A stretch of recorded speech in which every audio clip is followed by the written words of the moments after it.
Today I am going to cover the chapter number 1 of the book The Art of Happiness. The title of the chapter is The Right to Happiness. So let's start. I believe that the very purpose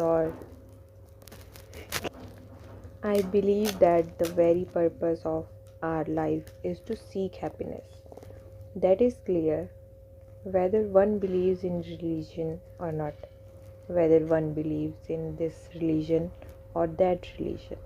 We all are seeking something better in life. So I think the very motion of our life is towards happiness. With these words, spoken before a large audience in Arizona, the Dalai Lama cut to the heart of his message.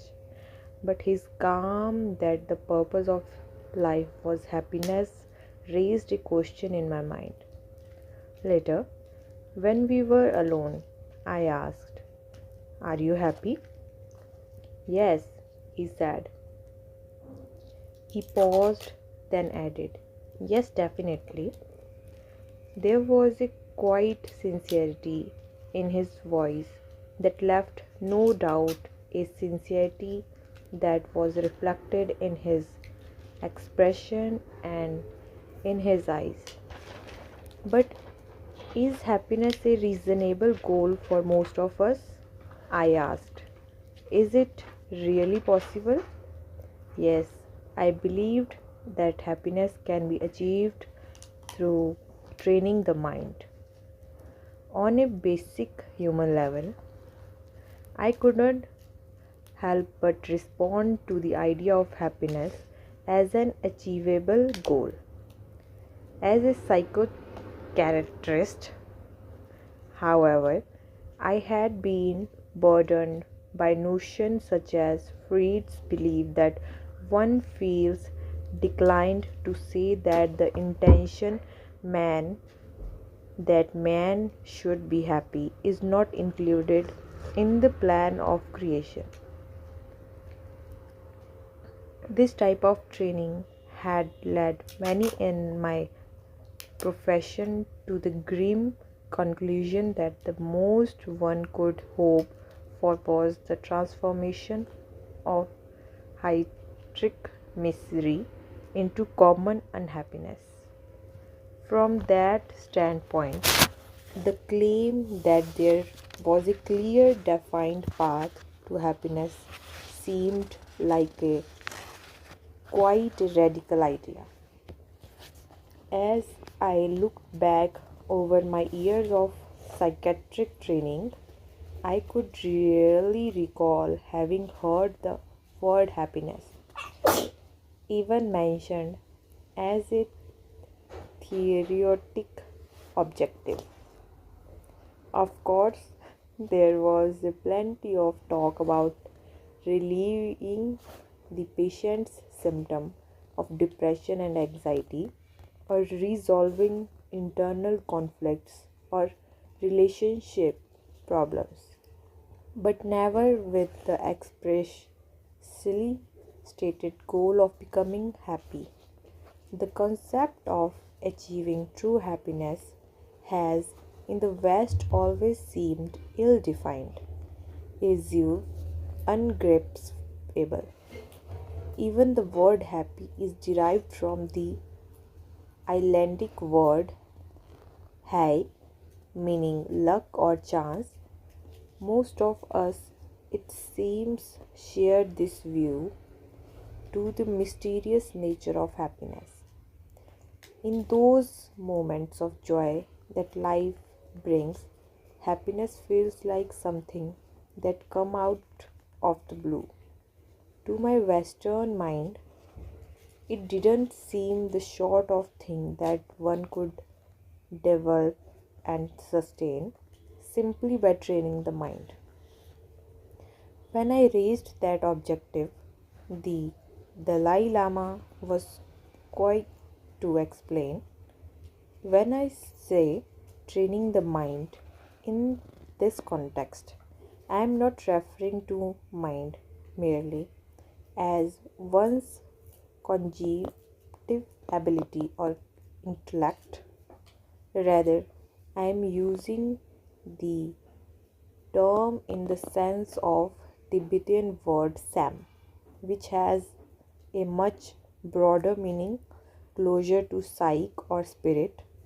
It includes intellect and feeling, heart and mind. By bringing about a certain inner discipline, we can undergo a transformation of our attitude, our entire outlook, and approach to living. When we speak of this inner discipline, it can, of course, involve many things, many methods. But generally speaking, one begins by identifying those factors which lead to happiness and those factors which lead to suffering. Having done this, one then sets about gradually eliminating those factors which lead to suffering and cultivating those which lead to happiness. That is the way. The Dalai Lama claims to have found some measure of personal happiness, and throughout the week he spent in Arizona, I often witnessed how this personal happiness can manifest as a simple willingness to reach out to others, to create a feeling of affinity and goodwill, even in the briefest of encounters. One morning after his public lecture, the Dalai Lama was walking along an outside patio on the way back to his hotel room, surrounded by his usual retinue. Noticing one of the hotel housekeeping staff standing by the elevators, he paused to ask her, "Where are you from?" For a moment she appeared taken aback by this foreign looking man in the maroon robes and seemed puzzled by the difference of the encourage. Then she smiled and answered shyly, "Mexico." He paused briefly to chat with her for a few moments and then walked on, leaving her with a look of excitement and pleasure on her face. The next morning, at the same time, she appeared at the same spot with another of the housekeeping staff, and the two of them greeted him warmly as he got into the elevator. The interaction was brief, but the two of them appeared flushed with happiness as they returned to work. Every day after that, they were joined by a few more of the housekeeping staff at the designated time and place, until by the end of the week there were dozens of maids in their crisp grey and white uniforms, forming a receiving line that stretched along the length of the path that led to the elevators. Our days are numbered. At this very moment, many thousands are born into the world, some destined to live only a few days or weeks, and then tragically succumb to illness or other misfortune. Others are destined to push through to the century mark, perhaps even a bit beyond, and savor every taste life has to offer. Triumph, despair, joy, hatred, and love. We never know.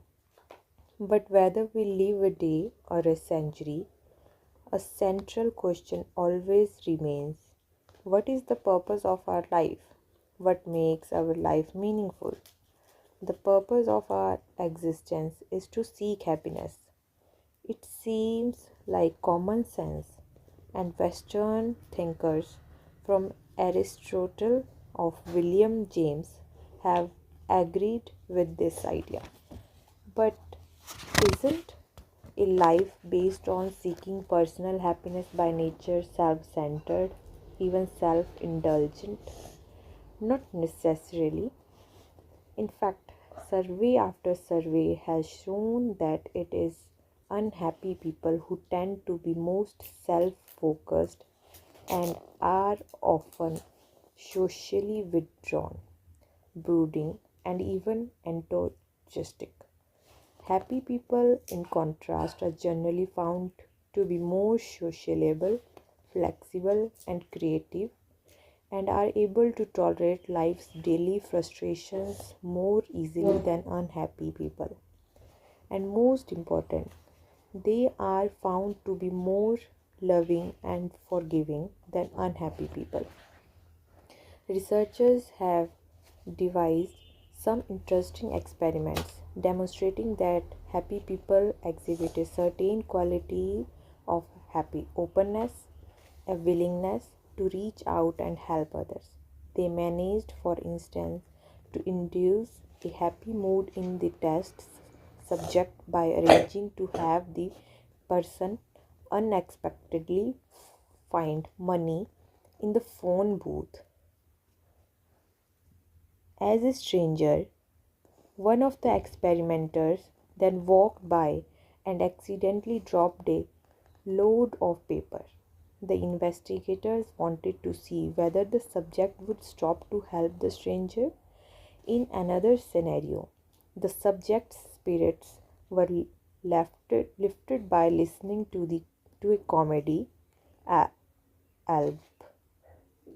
Then they were approached by someone in need, also in shorts with experimenter, wanting to borrow money. The investigators discovered that the subjects who were feeling happy were more likely to help someone and to lead money than another control group of individuals who were presented with the same opportunity to help but whose mood had not been boosted ahead of time. While these kind of experiments contradict the notion that the fruits or achievement of personal happiness somehow lead to selfishness and self-abortion, we can also all conduct our own experiment in the laboratory of our own daily lives. Suppose, for instance, we are stuck in traffic. After 20 minutes, it finally begins moving again at around parade speed. We see someone in another car signaling that wants to pull into our lane ahead of us. If we are in good mood, we are more likely to slow down and wave her ahead. If we are feeling miserable, our response may be simply to speed up and close the gap. Well, I have been stuck here waiting all this time. Why shouldn't they? We begin then with the basic premise. The purpose of our life is to seek happiness. It is a vision of happiness as a real objective, one that we can take positive steps towards achieving. And as we begin to identify the factors that lead to the happier life, we will learn how the search for happiness offers benefits not only for the individual but for the individual's family and for society at a large as well.